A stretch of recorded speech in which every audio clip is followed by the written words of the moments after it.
బయలుదేరాడు. పారిజాత కుసుమాల మీద ఉన్న ఆ అపేక్ష లాంటిది మరి. దేవేంద్రుడంతటి వాడు పారిజాత పూల దొంగతనానికి సిద్ధపడ్డాడు.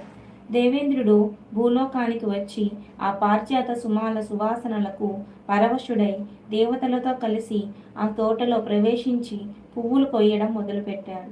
దేవతలంతా ఆ పారిజాత వృక్షాలను దేవలోకానికి పట్టుకుపోదాం అనుకున్నారు. వారందరూ ఆ ప్రయత్నంలో ఉండి శ్రీనాథుని నిర్మాల్యం తొక్కుతున్నామని గమనించలేకపోయారు.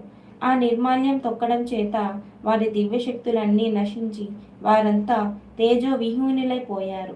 మరునాడు పొద్దుటి వేళ సత్యజిత్తు తన పూల తోటను చూడడానికి వచ్చాడు.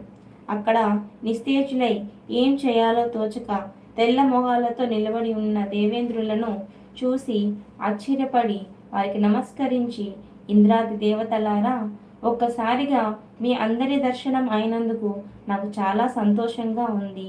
కానీ మీరందరూ